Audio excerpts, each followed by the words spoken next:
መዋዘ ጥበባት ማለት የጥበባት መፍሰሻ ማለት እንደሆነ የሚናገር እንደዚህ አይነት ትርጉሞች አሉና እሳቸው የተረጎሙበት መንገድ ከንቱ የሚባል ታቀላለህ። ዳንኤል ከስረቱ ያሉትም አደርባይ ነው ሆኗል ነው ከስሯል ነው። ድሮ የነበረው ዳንኤል አይደለም አዲስ ሌላ ዳንኤል ሆኗል። ወይም ለመንግስት የሚያደር የጠቅላይ ሚኒስትሩ እንትን ብቻ እንጂ የህዝብን ስሜት የህዝብና ጆሮና አይን መሆን ካቆመ ቆይቷል ነው።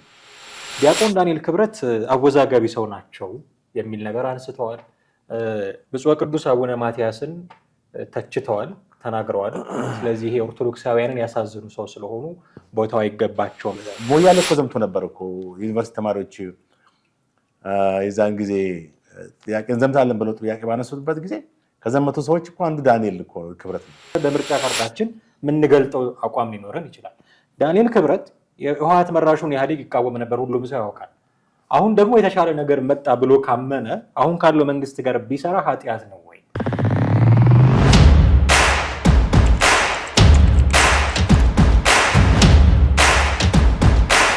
ሰላም ጤና ይስጥልን ውድ ቤተሰቦቻችን እንዴት አላችሁ? ይህ ዘኢትዮጵያ ቻናላችን ነው። አብራችሁን ስለምትሆኑ ስለምትከታተሉን እጅግ አድርገን እናመሰግናችኋለን። በወቅታዊ ፕሮግራማችን ተመልሰን መተናል። ጥላሁን አክሊሉና አማሃ ደገፋ ነን። በትናንትናው ዕለት የህዝብ ተወካዮች ምክር ቤት ለኢትዮጵያ ብሮድካስቲንግ ኮርፖሬሽን የቦርድ አባላትና ሰብሳቢ መርጧል። እዚህ የቦርድ በተለይ የቦርድ ሰብሳቢው ዲያቆን ዳንኤል ክብረት ላይ በምክር ቤት የተነሳ ጭቅጭቅ ክርክር አለ። እኔ ጭቅጭቅ አልለውም፣ ሞቅ ያለ ክርክር ጥሩ እንደውም ለሀሳብ መንሸራሸር ጥሩ የሆነ ቢለመድ አይነት የምንለው አይነት ክርክር ነበረ። እሱን እናነሳለን እና ዲያቆን ዳንኤል ክብረት ከዚህ በፊት ምን አይነት የፖለቲካ ህይወት ነበራቸው፣ አሁን የተመደቡበት ቦታ ለሳቸው ይሆናል አይሆንም የሚሉ ክርክሮችም አብረው እየተነሱ ስለሆነ እነሱን ነገሮች በተወሰነ መንገድ ለመፈተሽ ነው በዛሬው ፕሮግራማችን ጥረት የምናደርገው። እኔና ጥላሁን አክሊሉ ከእናንተ ጋር ቆይታ እናደርጋለን። እናንተም አብራችሁን ቆዩ። ጥሌ እንዴት አለ? ሰላም ነኝ፣ እግዚአብሔር ሰላም ነው አለን። ምናልባት ሶሻል ሚዲያ ላይ ስለምንሰራ ካልሆነ በስተቀር የአሁኑ ርዕሰ ጉዳያችን ሚዲያን የሚመለከት ስለሆነ በኃላፊነት ስሜት በእኔም ይመለከተኛል በሚል ስሜት አንዳንድ አስተያየቶች እንደምትሰጠኝ ተስፋ አደርጋለሁ። ዲያቆን ዳንኤል ክብረት የኢትዮጵያ ብሮድካስቲንግ ኮርፖሬሽን ቦርድን በሰብሳቢነት እንዲመሩ ትላንት በህዝብ ተወካዮች ምክር ቤት ተሾመዋል። ሹመታቸው ጸድቋል። ሌሎች የጤና ሚኒስትሯም ጭምር ሌሎችም እንዲሁ አባላት ተደርገው የተሾሙ አሉ። ግን ከፍተኛ ጥያቄ ነበረው ዲያቆን ዳንኤል ክብረት ላይ ስለነበረ ዶክተር ደሳለኝ ጫኔም ይህንኑ ጉዳይ አንስተው ጥያቄዎቻቸውን ስላነሱ እሱ ላይ ነው ትኩረት የምናደርገው። የዶክተር ደሳለኝ ተቃውሞ ምክር ቤት ውስጥ ያሰሙት አንዱ ተቃውሞ ምንድን ነው? ዲያቆን ዳንኤል ክብረት አወዛጋቢ ሰው ናቸው የሚል ነገር አንስተዋል። ብፁዕ ቅዱስ አቡነ ማትያስን ተችተዋል፣ ተናግረዋል። ስለዚህ ይሄ ኦርቶዶክሳውያንን ያሳዝኑ ሰው ስለሆኑ ቦታው አይገባቸውም የሚል ንግግር ተናግረዋል። ግጭት ቀስቃሽ ንግግሮችን ይናገራሉ እና እኛም እንቃወማቸዋለን። እንደውም የአሜሪካ ስቴት ዲፓርትመንት ሳይቀር ተቃውሞ ያቀረበባቸው ሰው ስለሆኑ ይሄ ቦታ አይመጥናቸውም የሚል ተቃውሞ ነው ያቀረቡት ዶክተር ደሳለኝ ጫኔ። በተቃራኒው ደግሞ ይህንን ምላሽ እንዲሆን አንድ ሌላ የምክር ቤት አባል ትክክለኛ ለቦታው ተገቢ የሆኑ ሰው እንደውም እሳቸው ቃል በቃል ያሉት እስካሁን ድረስ ኢቢሲ ትክክለኛ ሰው ያገኘው ከእስካሁኑ አሁን ነው የዳንኤል ክብረት ነው የሚል ምላሽ ነበረ ሲሰጡ የነበሩት። ምልልስ መኖሩን እኔ ያደንቃለሁ። እውነቱን ለመናገር እንዲህ አይነት ጥያቄዎች መኖራቸው፣ ምልልስ መኖራቸው ሌሎች ሀገሮች ላይ የምታየው ሞቅ ያለ ክርክር ምክር ቤት ውስጥ እኛ ሀገር ቢኖር ብለህ ትመኛለህ። እና ዶክተር ደሳለኝ ጫኔን የማደንቃቸው እውነቱን ለመናገር ጥያቄዎች ያነሳሉ። ያልወደዱትን ጥሩ መስሎ ያልታያቸውን ነገር ፊት ለፊት በደንብ ይናገራሉ። ይሄ ለሀሳብ መንሸራሸር በጣም ጥሩ ጥቅም ይሰጣል ብዬ አስባለሁ። ከዛ ውጭ ግን ዳንኤል ክብረትን አስመልክቶ ያነሷቸው ነገሮች እነዚህ ናቸው። እንዴት ነው የገመገምከው አንተ? ትክክል ምልህ በምክር ቤት ውስጥ የሀሳብ ልዩነቶች መኖራቸው ጥሩ ነው። በሀሳብ ልዩነት ውስጥ የተሻለው ሀሳብ ወይም የጠራው ሀሳብ ተቀባይነት የሚያገኝበት ሁኔታ ነው የሚኖረው እና በዚህ ለአቶ ዳንኤል በተሰጠው ሹመት ላይ ዶክተር ደሳለኝ ጫኔ ያነሱት እንትን በአንድ በኩል ምክንያታዊ ነው ትላለህ። ለምን? ምክንያቱም ዳንኤል ክብረት እንግዲህ ወደኋላ ስትሄድ በወያኔ አገዛዝ ወቅት ዳንኤል በጣም በተለያዩ ሚዲያዎች በተለይ በህትመት ሚዲያ ላይ የጎላ ሚና ነበረው።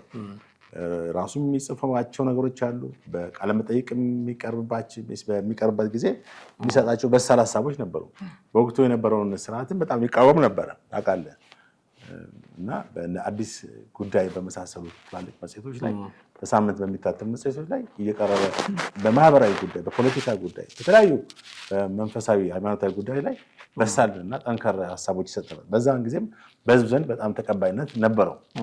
አሁን የዳንኤል ሁኔታ እንትን ያለው የጠቅላይ ሚኒስትሩ ስልጣን ከመጡ በኋላ የእሳቸው ማህበራዊ ጉዳይ አማካሪ ከሆነ በኋላ ነው እንግዲህ ሰው ሁሉ ያው መዋዘ ጥበባት ዳንኤል ነው ስሙ አይደል? ወደ 35 መጽሐፍቶች ጽፏል። ጥሩ ነው። እኔም የተወሰኑትን አንብቤያለሁ። መዋዘ ጥበባት የሚል ስያሜ ተሰጥቶታል።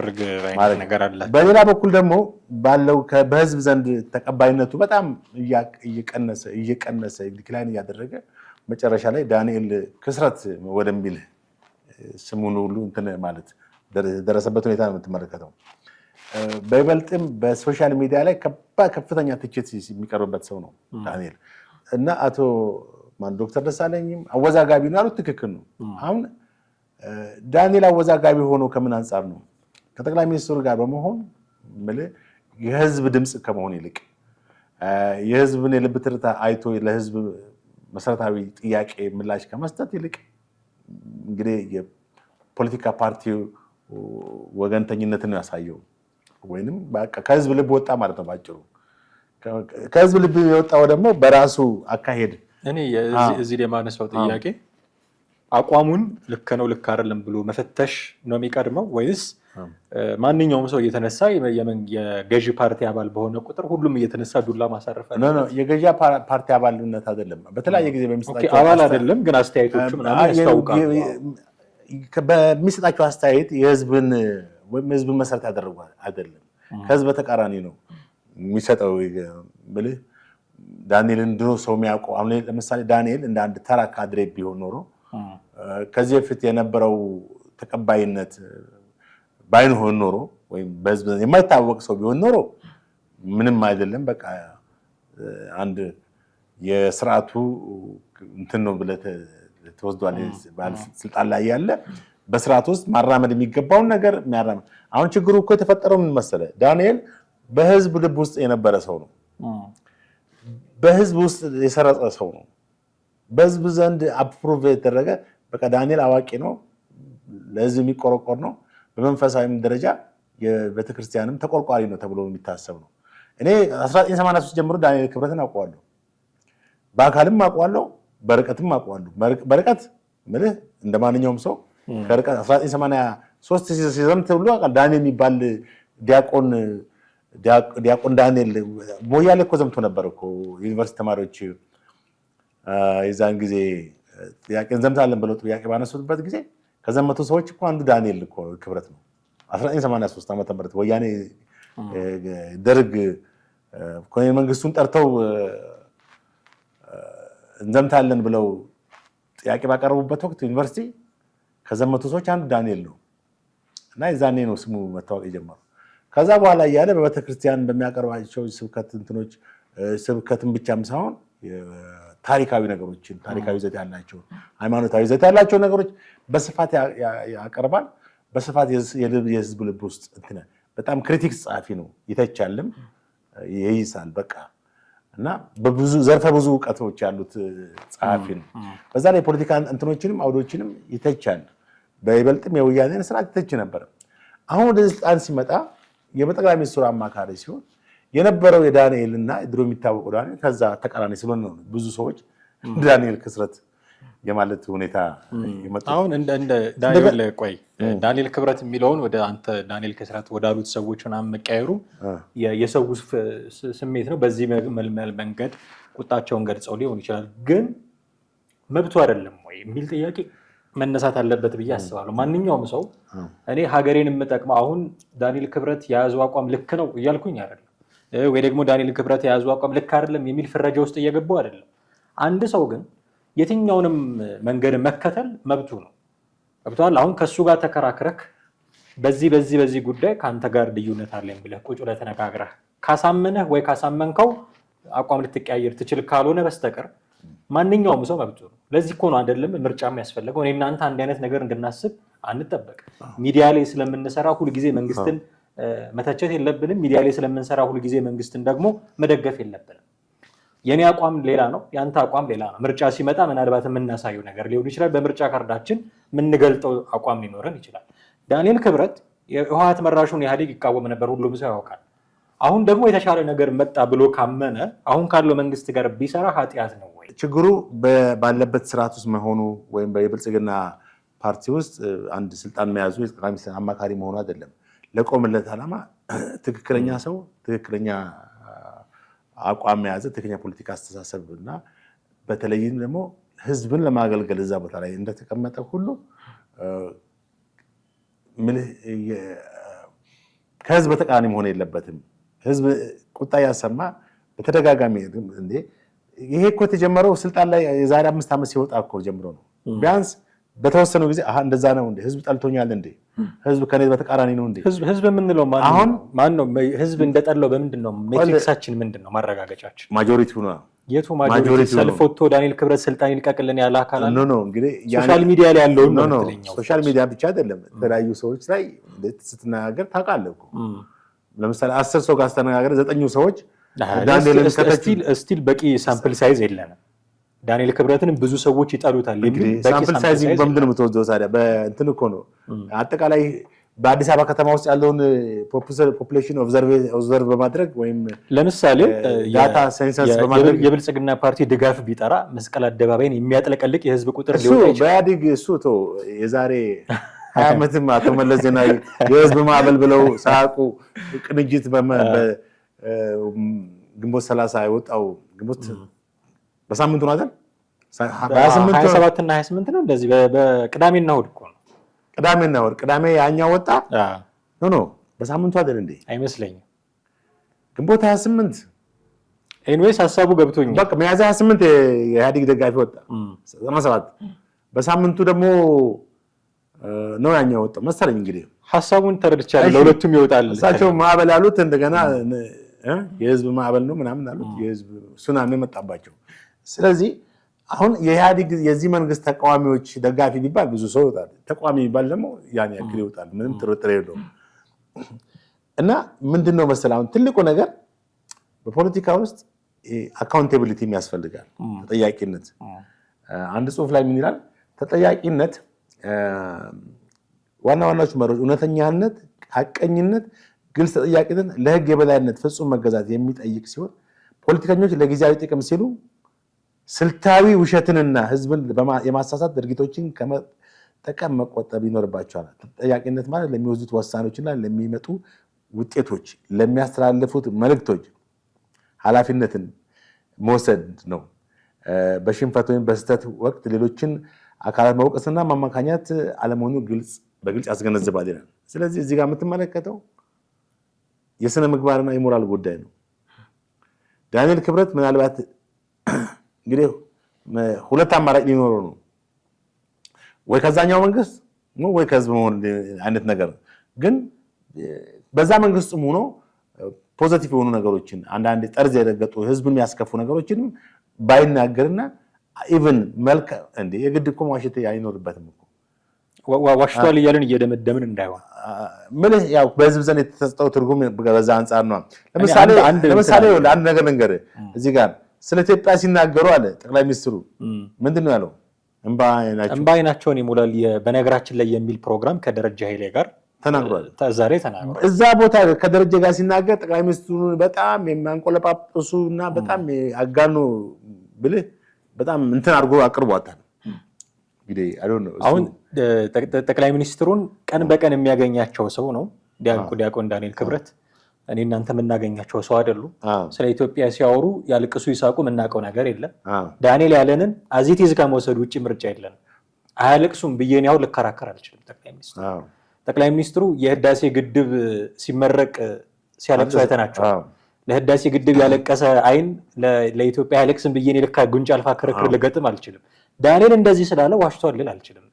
ይሄ ህዝብ ጠልቶታል፣ ህዝብ አስጠልቶታል የሚል ትክክል ነው ትክክል አይደለም። እዚህ ጋር አንድ መሪ ስላለቀሰ እና ስለ ሀገሩ እንትን ስላለ ህዝባዊ እንትን አለው ማለት ብሎ አሁን መንግስቱ ኃይለማርያም ብዙ ጊዜ አልቅሷል። ባያለቅስም ዘራፍ ብሎ አስፈራርቷል። ኢትዮጵያ መንግስቱ ጋር ያወዳደሩት አይደለም። አንድ ምን መሰለህ አንድ ስቴሪዮታይፕ አለ። የሆነ ሰው ከመንግስት ጋር አብሮ ከሰራ የህዝብ ጠላት ነው የሚል ከየት እንደመጣ ማላቀው ስቴሪዮታይፕ ነው። ምክንያቱም የሚያምንበትን ነገር ከሰራ አሁን ተከራክረህ የዳንኤል ክብረት አቋሞች እንዲህ ናቸው ብሎ በማስረጃ መናገር፣ በዚህ ጊዜ የተናገረው ነገር ውሸት ነው ብሎ መናገር አንድ ነገር ነው። ህዝብ ይጠላዋል ብሎ መናገር በጣም ቦልድ ክሌም ነው። የሚያስፈራ አይነት ፍረጃ ውስጥ እንዳንገባ ስለምሰል ከዛ አንጻር አይደለም። ሎጂኩን ታያለህ፣ ራሱ ከተናገራቸው ነገሮች ታያለህ። ዶክተር ደሳለኝ ጫኔ የተናገረው ነገር አለ። ቢያንስ ሰው የኖረበት ሃይማኖት ነው። እሱ ራሱ ያለበት ሃይማኖት ዋና አስተማሪ የነበረ ነው፣ በኦርቶዶክስ እምነት ውስጥ ማለት ነው። እና የዚህ መንፈሳዊ ሃይማኖት ዋና ፓትሪያርክ የሆኑትን ሰው በጣም ዝቅ አድርጎ ዘረኛ ናቸው ምናምን ብሎ እሳቸውን በእሳቸው በጣም አውረደ ነገር እሳቸው መናገር ከባድ ነው። ጳጳሱ ተሳስቶ ሊሆን ይችላል። የዛን ጊዜ በትግራይ ላይ የሚደርሰው ጥቃት ማሳዝኗቸው ሊሆን ይችላል። አንደኛ የትግራይም ተወላጅ ናቸው። እንኳን እኛ የራሳችን ብሔር አይደለም የራሳችን ሰፈር ሲጎዳ እንወዳለን እንዴ? ይሄ እኮ የሰው ልጅ ባህሪ ነው። ሁላችንም የተፈጠርንበት ነገር እኮ ነው። ሌላ እንትን ጂን የለንም፣ የሰው ዲኤንኤ ነው ያለን። ስለዚህ ወገናችን ሲጠቃ በስልጣን ላይ ብንኖርም እሳቸው እንግዲህ የሃይማኖት አባት ናቸው። ሄዶ መዋጋትን ምን ማድረግ አይችሉም። አወገዙ እንጂ እኮ ሌላ ነገር አልተናገሩም። ትግራይን ታጠቅ ዝመት እንደገና ይሄን መንግስት በለው እኮ አላሉም እኮ። የተናገሩት ምንድን ነው? ትግራይ ላይ ጥቃት እየተካሄደ ነው። ትክክል እኮ ነው፣ ተካሂዷል ጥቃት። ምልህ ይሄን እኮ ማንም እኮ ይሄ መንግስትም እኮ አምኗል አይደል? ምልህ በብዛት ጥቃት ያካሄደው የኤርትራ መንግስት ነው። የሻዕቢያ ጦር ነው። ፋኖ ማካ አድርጓል፣ መከላከያውም አድርጓል። አላደረገም ገብቶ ነው እንደው ቅዱስ ሆኖ ነው የወጡት ብለን ልትል አትችልም። የተደፈሩ ሴቶች አሉ። ግን ወያኔ በሚያወራው ልክ አይደለም። በሚያወራው ልክ ጄኖሳይድ ተካሂዷል አይደለም። ጄኖሳይድ አይደለም። ዝም ብሎ በቃ ማንኛውም እንትን ወታደር እንደሚያደርገው ነገር እኮ ነው። ወታደር አንድ ሀገርን ሲወር አንድ ከተማን ሲወር የሚያደርገው ነገር በዓለም አቀፍ ደረጃ የተረጋገጠ ነገር ነው። እንደዚህ አይነት ነገሮች ይፈጸማሉ። ኢሰብአዊ ጥቃቶች ጦርነት ነው። በጦርነት ወቅት ሰዎች ይሞታሉ፣ ይገደላሉ። እና ያንን ነው ያወገዙት እሳቸው። እሱ ግን ያለውን ስልጣን ተጠቅሞ እሳቸውን በጣም የሚያሳፍር ንግግር ተናገረ። ይህም በጣም ነውር ነው። እሳቸውን በዚህ መንገድ መናገር ነበረበት ወይ? በሌላ በኩል እንግዲህ ጥሩ እዚህ ላይ አንድ ነገር ተናግሮ ለማለፍ መለሳለሁ ወደ አሁን በዚህ ልክ ነው መነጋገር ያለብን። አሁን አንተ ባነሳው ነገር አቡነ ማትያስን የተናገረበት መንገድ ልክ አይደለም ዳንኤል ክብረት ብሎ መናገር መተቸት፣ ይሄ አግባብ ነው። አሁን አቡነ ማትያስን ለምዕመናን የድህነት ለኢትዮጵያ ደግሞ የደህንነት ስጋት ናቸው ብሎ ተናግሯል። ይህንን ደግሞ የተናገረው ለትግራይ ሲሆን አለቀሱ፣ ተናገሩ። ሌሎች ጦርነቶች ሌሎች ቦታዎች ላይ ሲሆን አልተናገሩም ብሎ ነው። ፋክቱ ግን ስለ ትግራይ ከመናገራቸው በፊት ሌሎች ቦታዎች ላይ በኦሮሚያ ክልል ይሆናል በሌሎች ቦታዎች ላይ ግጭቶች በተነሱ ጊዜ እንባቸውን እያፈሰሱ ተናግረው ያውቃሉ። ክብረ በዓላት ላይ እንደውም አንድ ሰሞን ለአዲስ ዓመት ሰሞን ይመስለኛል ይህንን ንግግር የተናገሩትና እሱ በፈረጃቸው ልክ አይደለም የነበሩት በጭራሽ። በዚህ ለሁሉም ልጆቼ ናቸው ብለው ተናግረዋል። ዳንኤል ክብረት ይህንን ነገር መናገሩ ልክ አይደለም ብሎ አሁን እንደዚህ በማስረጃ መነጋገር ጥሩ ነው የሚሆነው።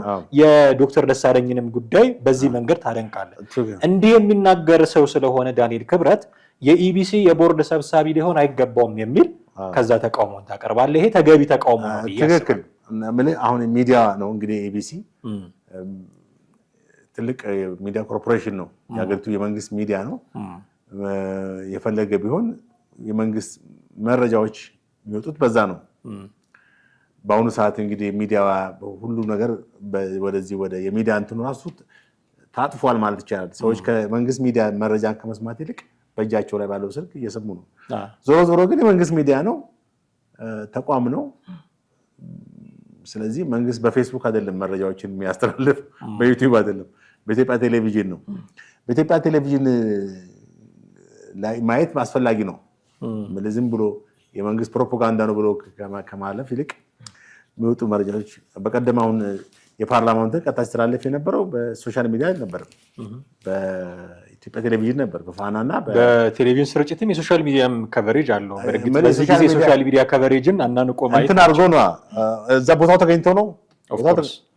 ኦኬ አንዳንድ ሚዲያዎች ይኖራሉ፣ ግን እዚህ ጋር የምትመለከተው ይሄን ሚዲያ ኒውትራሊቲ ይፈልጋል። መረጃዎች በትክክል መቅረብ እንዳለባቸው ነው የሚያሳየው። ምንም እንኳን የመንግስትን ወገንተኝነት ቢኖረውም አሁን ነፃ ነው ብለህ ባትለውም እንትን የሚመራው ሰው ግን የበለጠ አዝመች አስ ፖሲብል የተሻለ ሊያደርገው ይችላል። የሚመራው ሰው አሁን በዚህ መንፈስ ውስጥ በዚህ ስሜት ውስጥ ያለ ከሆነ ማለትም የአደርባይነት ስሜት ውስጥ ካለ እንበል እንግዲህ አሁን ዳንኤል ምንድነው አደርባይ ነው በሚል ነው ሰዎች በግልጽ ነው ዳንኤል ከስረቱ ያሉትም አደርባይ ነው ሆኗል ነው ከስሯል ነው። ድሮ የነበረው ዳንኤል አይደለም፣ አዲስ ሌላ ዳንኤል ሆኗል። ወይም ለመንግስት የሚያደር የጠቅላይ ሚኒስትሩ እንትን ብቻ እንጂ የህዝብን ስሜት የህዝብና ጆሮና አይን መሆን ካቆመ ቆይቷል ነው። እና ይሄን ሚዲያ ላይ ደግሞ ሲገባ ሚዲያው ያለው ትራንስፓረንሲ፣ አካውንታቢሊቲ፣ ሌሎች ትላልቅ ሚዲያውን የሚጠይቁት ኤቲክሶችን ሁሉ እንዴት ነው የሚያከብራቸውና ከአደርባይነት አስተሳሰብ ውስጥ ወጥቶ ይሄን ሚዲያ ሊመራ የሚችለው ሚዲያ ቦርድ ሰብሳቢ ማለት አጠቃላይ እንግዲህ ከባድ ስልጣን ነው፣ ከባድ ኃላፊነት ነው። በዚህ ውስጥ እንግዲህ ኢቢሲ የሚያስተላልፈው የተለያየ መረጃዎችን እንዴት ነው በታማኝነት ለህዝብ እንዲቀርቡ የማድረግ ስልጣኑን የሚጠቀመው የሚለው ነገር ነው ትልቁ እንትን ያለው። ምክንያቱም ቢቢሲ እንግዲህ ወጣም ወረደ ቅድም እንዳልኩት ለብዙ ሰዎች ትክክለኛ የዜና ምንጭም አይደለም በአሁኑ ሰዓት። ግን የመንግስት መረጃዎች የመንግስት ኢኮኖሚም ሆነ ማህበራዊ ፖለቲካዊ ጉዳዮች ከመንግስት የሚወጡ ነገሮች ሁሉ በኢትዮጵያ ቴሌቪዥን የሚተላለፉት ትልቅ ግዙፍ የሆነ ሚዲያ አውታር ነው። ስለዚህ የዚህ ተቋም የቦርድ ሰብሳቢ በመሆን እንግዲህ ዳንኤል መመረጡን ነው ዶክተር ጫን የተናገረው። ምክንያቱም ዳንኤል አወዛጋቢ ነው ባይዘው። ዳንኤል ያው እንግዲህ ስልጣን ብዙ ጊዜ የመሾሙ አጋጣሚ በጣም አክሰሱ በሰፊ ነው። ዳንኤል ከዚህ በፊትም የፕሬስ ድርጅት ቦርድም አባል ነበር። እንዲሁ ክርክር ነበረ ታስታውሳለህ? እዛም ላይ ያው በጣም ከፍተኛ ክርክር፣ በተለይ ያኔ እንደውም ተነስቶ የነበረው ክርክር ተቋሚ የሆነ የሃይማኖት ስብከቶቻቸው ላይ ሌሎችን ሃይማኖቶች የሚያጠላላ ንግግር ይናገሩ ነበር የሚል። ትክክል። ዳንኤል በጣም ድሮ እንደውም ሌሎችን ሃይማኖቶች ያጥላላ የነበረ ሰው እንደነበር ማለት ነው። ተወሱን እንግዲህ የድሮውን አናነሳው፣ አሁን ያለውን ነው የምናነሳው። እና ከዛ በኋላ የፋና ኮርፖሬሽንም የቦርድ አባል እንዲሁ የቦርድ ሰብሳቢ ነበር። ስራ ልምድም አሁን እንግዲህ ከዚህ አንጻር የኢትዮጵያ ቴሌቪዥንን በቦርድ ሰብሳቢነት በሚመራበት ሰዓት ወደፊት ማለት ነው እንዴት ነው አጠቃላይ የኢቲቪን ገጽታ የሚቀይረው?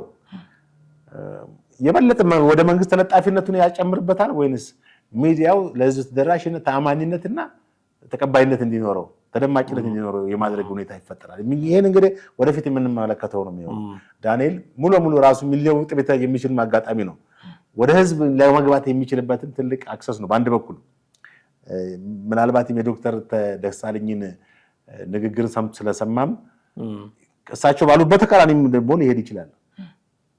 ምክንያቱም አወዛጋቢ ሰውነቱ ቀርቶ ህዝባዊነቱ ሊጎላ ይችላል። ይሄ እንግዲህ ከዚህ በኋላ ራሱ በሚከተለው የፖለቲካ አመለካከት የሚወሰን ነው። ግን ከሁሉም በላይ ሀቀኝነት፣ ታማኝነት እና ሁልጊዜ እውነትን ይዞ መጓዝ በየትኛውም የፖለቲካ መስክ ላይ ለተሰለፈ ሰው ወሳኝ ነገር ነው። አወዛጋቢ ነው የዳንኤል ክብረት ነገር ለሚለው አንድ ማስረጃ ያነሱት ዶክተር ደሳለኝ ጫኔ የአቡነ ማትያስን ጉዳይ ነበረ። እዛው አንድ ሌላ የምክር ቤት አባልም ምላሽ ሲሰጡ ነበረ።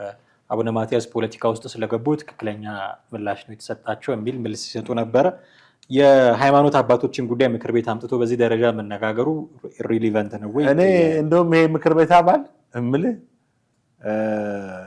እዛ ቦታን አስመራጭ ነበርኩ ነው አለ አይደል? ያ እሳቸው ሲመረጡ አስመራጭ ስለነበርኩኝ በእርግጥስ እንደው ያንን አስመራጭ ኮሚቴ የሚመጥኑ ሰው ናቸው የሚል ጥያቄ እንዳነሳ የሚያደርገኝ መዋዘ ጥበባት የሚለውን የዲያቆን ዳንኤል ክብረትን ማዕረግ ሲጠሩ የጥበብ መዓዛ ያለው ብለው ነው የተረጎሙት። እንደዛ ማለት አልመሰለኝም። እኔ በማውቀው ልክ ራሳቸው ዲያቆን ዳንኤል ክብረትም ሲናገሩ መዋዘ ጥበባት ማለት የጥበባት መፍሰሻ ማለት እንደሆነ የሚናገር እንደዚህ አይነት ትርጉሞች አሉ እና እሳቸው የተረጎሙበት መንገድ ከንቱ የሚባል ታውቃለህ? ከንቱ ውዳሴ ከንቱ አንዳንዴ ውዳሴ ከንቱ ማለት ለሰው የሌለውን እንትን ስትፈጥር አሁን በፓርላማ አቶ ዶክተር ደሳለኝን ንግግር ምላሽ ለመስጠት ወይም የዶክተር ደሳለኝን ንግግር ለመቃወም በሚል አቶ ዳንኤልን ለመካብ በሚል ውዳሴ ከንቱ አይነት መዋዘ ጥበባት ብሎ ልክ ኦኬ መዋዘ ጥበባት መባላቸው እሳቸው እንትን ነው። ግን ያንን በዛ ቦታ ላይ አንስተው ትርጉሙን ደግሞ አሁን ባልከው የተሳሳተ መንገድ ማስቀመጥ በጣም እንትን ነው። እንደገና ደግሞ ፓትርያርኩን እሳቸው አስመራጭ ቢሆኑስ የፈለገ ፓትርያርኩ 120,000 ሰው ተደፈራ ቅድም እንዳልነው ነው። ፓትርያርኩ ተጽፎ የተሰጣቸውን ያነበቡት ይላሉ፣ እንደዚህ ይላሉ። ልቅንስ ከዳንኤል የበለጠ ፓትርያርኩን የተናገራቸው የሰውዬ ነው። የፓርላማ አባል ነው። ስለ አቡነ ማትያስም የዶክተር ደሳለኝ ጫኔ ጥያቄ አንዱ ስለነበረ ለዛ ነው መልሳቸው መልስ የሰጡት። ሌላኛው ያነሱት ነገር ዶክተር ደሳለኝ ጫኔ ዳንኤል ክብረትን ሲቃወሙ ጦርነት የሚቀሰቀሱ ነገሮችን ይናገራሉ የሚል ትችት ነው ያቀረቡባቸው። እንግዲህ ዲያቆን ዳንኤል ክብረት እንደምታውቀው የስቴት ዲፓርትመንት የአሜሪካ ስቴት ዲፓርትመንትን መግለጫ አንስተው ጭምር ነው እና አንድ ወቅት ስለ ህወሓት ሲናገሩ ከአስተሳሰብ ሁሉ መሆን የለበትም፣ ከሀሳቢያችን ሁሉ መፋቅ መጥፋት ያለበት ነው። እንደውም ወያኔ ሲባል በስመ አብ ማለት አለብን፣ ልንደነግጥ ልንፈራው የሚገባ ነገር ነው የሚል ነገር ተናግረዋል። እና ይሄንን የተረጎሙበት መንገድ ቲፒኤልኤፎችም እና የአሜሪካ መንግስትም ደግሞ በስቴት ዲፓርትመንት ደረጃ ተቃውሞ ይህንን ጉዳይ ተቃውሞ መግለጫ ያወጣበት መንገድ ይታወቃል። በጣም አነጋጋሪ ነበር እና በዚህ ደረጃ የሚናገሩ ሰው እንዴት የሚዲያ ትልቅ ሚዲያ በያዝ ነው በቃ የምልህ አንድ የሚዲያ ሰው አንባያዝ ነው መሆን ያለበት ማለት ሚዛናዊ ነው መሆን ያለበት። አንዱን ወገን ደግፎ አንዱን ወገን እንትን ማለት የለበት። ዶክተር ደሳለኝ ግን ከዚህ ተቃውሞ ውጭ ይሆናሉ። ህወሓትን ሁላችንም የዛን ጊዜ እኮ ተቃውመነዋል። ግን ተቃውሟችን አጠቃላይ ምልህ ህወሓት በሰራው ስራ ማንም ሰው ተቃውሟል። ኢትዮጵያም ህዝብ በአንድ ድምፅ ወጣቱም ሆ ብሎ ተነስቶ ዘምቷል።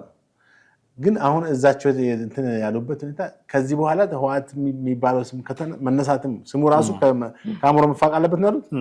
እንዴት ነው የሚፋቀው? የጀርመን ናዚን ትፍቃለህ እንዴ ከጭንቅላት ላይ? የጣሊያን ፋሺዝምን ትፍቃለህ ከጭንቅላት ላይ? እንደውም ክፋቱን እንትኑን አብረህ ታወራለህ እንጂ። ስለዚህ የተጠቀሙበት ሎጂካዊ አነጋገር ራሱ ሮንግ ነው፣ ስህተት ነው። የዛን የተናገሩት እኔም ሰምቼዋለሁ። እና የወያኔ ጥላቻቸው ኤክስትሪም ላይ ወጥቶ በእርግጥ የወያኔ የሚጠላ ነው፣ ግን ለዛ ለጥላቻ የምትሰጠው ምላሽ ዝም ብሎ ሴንስ የማይሰጥ መሆን የለበት። ሴንስ የማይሰጥ መሆን የለበትም ማለት ሴንስ በሚሰጥ መንገድ ነው፣ ትርጉም ሊሰጥ በሚችል መንገድ ነው ማቅረብ ያለበት። ወያኔ ጥፋቱን መናገር ነው፣ ያን እንደዚህ ማድረግ ነው። ከዛ ውጭ ግን አእምሯችን ወያኔ እንዲረሳ ነው። ወያኔ የሚለውን ቃል ነው እንደዚህ ምኑን ነው እንዲረሳ የሚፈለግ ነው። በጣም ሪል እንትን ነው፣ ሎጂካል አይደለም። ስለዚህ በዚህ ደረጃ አወዛጋቢ የሆኑትን ሰው መሾም አይገባም ነው። ግን ዶክተር ደሳለኝ ጫኔ ዲያቆን ዳንኤል ክብረት እንዲህ ብለው ተናግረዋል ብሎ ለመተቸት የሚያስችል ትራክ ሪከርድ ነው ወይ ያላቸው? እሳቸው የዚህ ጦርነት ጊዜ ምን አይነት አቋም ነበር የሚያራምዱት? የእሳቸው የዶክተር ደሳለኝ ጫኔ ጓዶች መሳሪያ ታጥቀው ግንባር ድረስ ሄደው ሲፋለሙ እንደነበረ እናስታውስ የለም ወይ? እሳቸውስ የዚህ ጦርነት አንዱ ደጋፊ አልነበሩም ወይ የሚል ጥያቄ ደግሞ ተያይዞ ማንሳት የምክር ቤት አባሉም ይህንኑ ጥያቄ ጠይቀዋቸዋል። እና ከዳንኤል ክብረት ከሚወቀሱበት ወቀሳ ውጪ ሊሆኑ ይችላሉ ራሳቸው ዶክተር ደሳለኝ? እንግዲህ አሁን የዶክተር ደሳለኝ ጫኔ ንግግር ላይም አወዛጋቢ መሆናቸውን መጥቀሳቸው ትክክል ነው። የጦርነትን አሳላጭና አቀጣጣይነት ያሉት ግን አሁን ቃላቶችን እንሰንጥቅ ከተባለ እንግዲህ ወርድ በወርድ እዚህ ጋር ለያይተን እንመልከት። አወዛጋቢ የሚለው ልክ ነው፣ አወዛጋቢ ሆነዋል፣ ማንም ያውቀው ነው። አቀጣጣይነታቸውና አሳላጭነታቸው ያሉት ግን እንዴ ማንም አይደለን እንዘምታለን ወያኔ ሀገራችን ደፍራለች ምናምን እንደዚህ አድርጋናለች ብሎ በሰሜኑ ላይ በደረሰው ጥቃት መከላከያ ላይ ሁሉ የቀድሞ የደርግ ጀነራሎች ሁሉ ሳይቀሩ ጀነራል ካሳይ ጨመዳ ምናምን ብሎ እንዘምታለን ምናምን እያሉ በሚዲያ ሁሉ ሲናገሩ ነበር። ስለዚህ በስማም እያላችሁ ተኩሱ ብሏል ጀነራል ካሳይ ጨመዳ። በስማም እያላችሁ ተኩሱ ብሏል። አስብ እና ዳንኤል ብቻ አይደለም ብዙ ሰዎች መስቀል አደባባይ ተሰብስበው ነበር የቀድሞ ወታደሮች እንዘምታለን ብሎ በክራንች ሁሉ እየሄዱ በክራንች የሄዱ የነበሩት እና ያኛውን ሳይሆን ስቴት ዲፓርትመንትም ልክ ነው እዚህ ጋር የቀረበው ሐሳብ። እንግዲህ አንድ ሰው የተናገረውን ነገር ምልህ ሙሉ ሙሉ አትቀበለውም፣ ሙሉ ሙሉ አትነቅፈውም። እኚህም የፓርላማ ተቃዋሚ ቅድም ስለ ፓትርያርኩ የተናገሩት ንግግር ምንም አልጣመኝም። እንደውም እሳቸው ናቸው ከዳንኤል ይልቅ ፓትርያርኩን የሰደቡት። የእሳቸው የዘረኝነት ጉዳይ አይደለም እኮ የወገን ምልህ ዘረኝነት ስሜትም አላቸው ብዬ አቡነ ማቴዎስ ፓትርያርኩ አላስብም። እና ጽፎ የተሰጣቸው ነው ያነበቡት 120,000 ሴቶች ተደፍረዋል ምናምን አሉ። 120,000 ማለታቸውን አላስታውስም። የመረጃ ክፍተት ከሌለ በስተቀር እኔ 120,000 ማለታቸውን አላስታውስም። ያ ቅድም እንደተባባልነው ነው። እንኳን የራስ ብሔርና የራስ ጎሳ ተነክቶ ይቅርና የሰፈር ሰው እንኳን አካባቢ ሰው እንኳን ሲነካ በጣም ይሰማል አይደል? የሆነ ማታውቀው ሰው ሲጎዳም ይሰማል። እና ከዛ አንፃር መናገራቸው እንደ ሃይማኖት መሪነታቸው ደግሞ ትክክል ናቸው ብዬ ነው የማስበው እንጂ የዘረኝነት ወይም ትግራይ ስለሆኑ እዛ እንደዛ ተናገሩ። ቅድም እንዳልከውም አንተ ለኦሮሚያም ለአማራም እያለቀሱ የተናገሩባቸው ጊዜዎች እዚህ ጋር አወዛጋቢ የሚለው አወዛጋቢ ዳንኤል ክብረትን አወዛጋቢ የሚለው ተቀባይነት አለው። ምክንያቱም አወዛጋቢ ሆኗል እና አሳላጭና አቀጣጣይ የሚለው ነው ማንቀበል። እንደገና ደግሞ የአሜሪካ እሱ ነገር አሁን ለምን ተነሳ የሚለው ላይ ስቴት ዲፓርትመንት በዚህ መንገድ ስቴት ዲፓርትመንትም በወቅቱ ማለት የአሜሪካ ስቴት ዲፓርትመንት አሜሪካም አውሮፓውያንም ከኛ ጎን አልነበሩም፣ ከወያኔ ጋር ነበሩ። የምክር ቤት አበሩም ይሄንን ያነሱ ከማን ወገን እንደቆሙ እናውቃለን። የዓለም አቀፍ ሚዲያዎችም አልጀዚራ፣ ሲኤንኤን፣ ቢቢሲ ሁሉ የትግራይን ማርቲን ፕላውት የተባሉ ጋዜጠኞች ስንት በጣም ብዙዎቹ በግልጽ ሲደግፉ ነበረ ወያኔ ትግራይ ታሸንፋለች ብለው ሁሉ ሲፎክሩ ነበረ። ሚዛኑን በሳተ የሚዲያ አዘጋገብ ሲዘግቡ ነበር እና ከዛ አንፃር የስቴት ዲፓርትመንትን እንደ ምንጭ መጥቀስም ሊያስፈልግ ይችል ነበር። ግን እዚህ ጋር የዶክተር ደሳለኝ ጫኔን ሐሳብ የምጋራው ዳንኤል ክብረት አወዛጋቢ ነው። ለብሮድካስት ኮርፖሬሽን ለኢትዮጵያ ብሮድካስት ኮርፖሬሽን ወይም ለኢትዮጵያ ቴሌቪዥን ቦታው አይመጥነውም የቦርድ ስብሳቢ የሚለው ነገር ሊያስኬድ ይችላል። ምክንያቱም እዛ ቦታ ላይ ሚዲያ ተቋም ነው። ሚዲያ ደግሞ ሁልጊዜ ተጨባጭና እውነተኛ ሐቀኝነትን መሰረት ያደረጉ መረጃዎችን ለህዝብ ማድረስ እና ኃላፊነትን የሚጠይቅ ነገር ነው። ውሸትን ወይም ውሸትን ፋብሪኬት እያደረግ ፌክ ኒውስ እየበፈበረክ የምትለቅበት መንገድ ከሆነ እንግዲህ ድሮ አሁንም ቲቪ የሚታማበት ነገር እንደገና ሊጨምርበት ነው ማለት ነው። ትንሿን ያለውን ተአማኒነት ራሱ ሊያጣ ነው ማለት ነው። እና ከዚህ አንፃር እንግዲህ አሁን ወደፊት የምናየው ነው። ዳንኤል ይቀይረዋል ወይስ አይቀይረውም የሚዲያውን ፕላትፎርም አጠቃላይ እንደውም ሰዎች ኢትዮጵያ ቴሌቪዥንን ሄዶ ሮጠው የሚከፍቱበት ሁኔታ ይመጣል። እውነት እንኳን ቢወራ በዚህ ሶሻል ሚዲያ ዘመን ቴሌቪዥን ላይ ያን ያህል ትኩረት ይኖራል ብዬ አላስብም። አንድ ፖይንት ግን ብናነሳ ደስ ይለኛል። የዶክተር ደሳለኝ ጫኔ አወዛጋቢ የሚለው እሱ ጥያቄ ውስጥ የሚገባ ነገር አይደለም። ዳንኤል ክብረት በጣም አወዛጋቢ ሰው ናቸው በዚህ ጊዜ። ከዛ ተጨማሪ ገለጹ ብለህ ያልከው ነገር መነሳት አለበት ብዬ አስባለሁ። ጦርነት አሳላጭ ቀስቃሽ የሚለው ነገር ይሄ ጦርነት አሳላጭ ቀስቃሽ የሚለው ነገር አሁን መነሳቱ ልክ ነው ወይ? አሳላጭ ሆነው ቀስቃሽ ሆነው ወይስ አልሆኑም የሚል ፈረጃ ውስጥ አልገባም። ከዛ ራሴን አቅባለሁ። ግን አሁን መነሳቱ ስለ ህወሓት ነው ስለ ፋኖ ነው የሚል ጥያቄ እኔ ማንሳት እፈልጋለሁ። የህወሓት ጊዜ ጦርነት ቀስቃሽ የነበሩት አንተ እንዳልከው ሰምታለን ያላለ የለም፣ ኢንክሉዲንግ ዶክተር ደሳለኝ ጫኔ፣ ኢንክሉዲንግ ዳንኤል ክብረት። አሁን ከፋኖ ጋር ባለው መንግስትና ፋኖ ባላቸው ግጭት መሀል በየመሃሉ በየጊዜው በተለይም በማህበራዊ ድረገጻቸው ላይ ዲያቆን ዳንኤል ክብረት የሚሰጧቸው አጫጭር ነገሮች አሉ። የፋኖ ሰዎችን የሚያናድዱ ናቸው። በጣም በግልጽ ጃውሳ ሲሉ ትሰማለህ፣ አሞሌ ጨው ሲሉ ትሰማለህ። መሳሪያ ንግግሮች እየተጠቀሙ እንኳን 4 ኪሎ ልትገቡ 4 ኪሎ ሜትርም ፈቀቅ አላላችሁም እንደዚህ የሚሉ እነዛኛውን ወገን ሊያበሳጩ ሊያናድዱ የሚችሉ ነገሮችን ይናገራሉ። ያኔ የቲፒኤልኤፍ ጊዜ ዝም ያሉት ወይ ደግሞ አብረው የዘመቱት ወይ ደግሞ ለመዝመት ወይ ደግሞ ጦርነቱ ፍትሃዊ ነው ለማለት አብሮ የተሰለፉት ዶክተር ደሳለኝ ጫኔ አሁን ሲሆን ነው ወይ ዲያቆን ዳንኤል ክብረትን ጦርነት ቀስቃሽ አሳላጭ የሚሏቸው ለፋኖ ሲሆን የሚል ጥያቄ እንድናነሳ የሚያደርግ ይመስለኛል። እንግዲህ ምልህ አሁን ዳንኤል ክብረት የሚናገራቸው ንግግሮች ውስጥ አንዱ ጃዊሳው የመሳሰሉትን የፋኖን እንትን ማለቱ ነው። ወደ ደሳለኝ ከመሄዳችን በፊት ማለት ነው። አንዳንዴ ቃላቶች የሚሰጡት ትርጉም ትንሽ ከንትን ነው። ጠቅላይ ሚኒስትሩ ይሄን ቢናገሩ ምንም ላይገርም ይችላል። ጃዊሳው፣ ጽንፈኛው፣ አንጃው የተለያየ ስሞች ሊሰጡ ይችላሉ ጠቅላይ ሚኒስትሩ። አሁን ችግሩ ዳንኤል ክብረት ሲናገረው ትንሽ በጣም የመተርጎም ሁኔታዎች ማስከተሉ አይቀርም። ለምን ይሄ ልጅ ህዝባዊ ተቀባይነት የነበረው ሰው አሁን የራሱ ቋንቋ ሳይሆን የመንግስቱን አጠገቡ የሚመራውን ወይም ስልጣን ለተሰጠው አካል ነው እንጂ ለህዝብ የቆመ አይደለም ወደሚል ትርጉም ያመጣል። ያ ነው እኮ አሁን ችግሩ። አየህ አሁን በኢህአዴግ ውስጥ ኢህአዴግ የሆኑ ሰዎች ነበሩ። ከኢህአዴግ በላይ ደግሞ አርበኞች እንትኖች ነበሩ፣ አስመሳይ ኢህአዴጎች። ከኢህአዴግ በላይ ኢህአዴግ መሆኑ የሚፈልጉ ሰዎች ነበሩ። ዋናው ኢህአዴጎች ተዋግቶ የመጡ ናቸው አይደል? እንግዲህ ከዛ ደግሞ የድል አጥፋ አርበኞች ባሉ ነበሩ። ድል ከተቀመጣ በኋላ አጋጣሚውን ተጠቅመው ስልጣን የያዙ ሰዎች ነበሩ በወቅቱ። እነዚያ ለኢህአዴግ በጣም ይቆረቆሩ ነበር።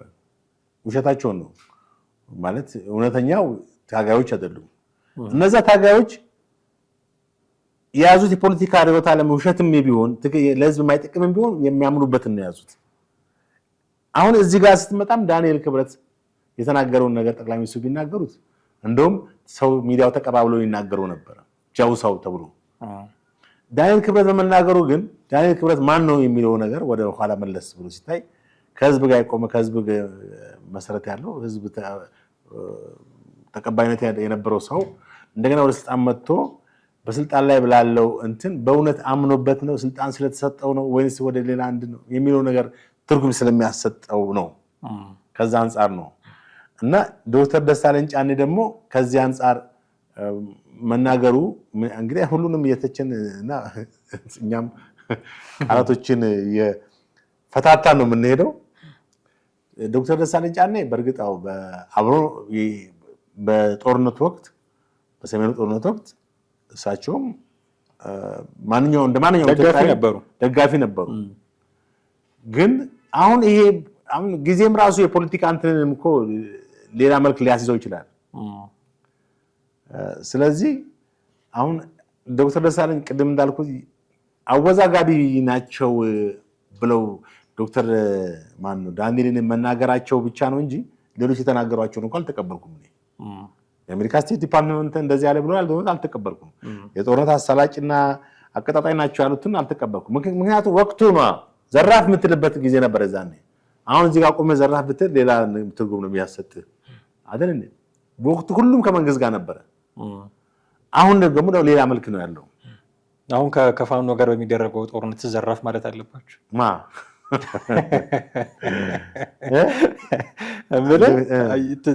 ማንሳት የፈለኩት ትልቁ ጥያቄ እሱ ነው። ዶክተር ደሳለኝ ጫኔ ጦርነቱ ከቲፒኤልኤፍ ጋር ሲሆን ዘራፍ መባሉ ልክ ነው ብለው አሁን ከፋኖ ጋር ሲሆን ጦርነት ቀስቃሽነት ነው ካሉ ደብል ስታንዳርድ ነው የሚሆነው።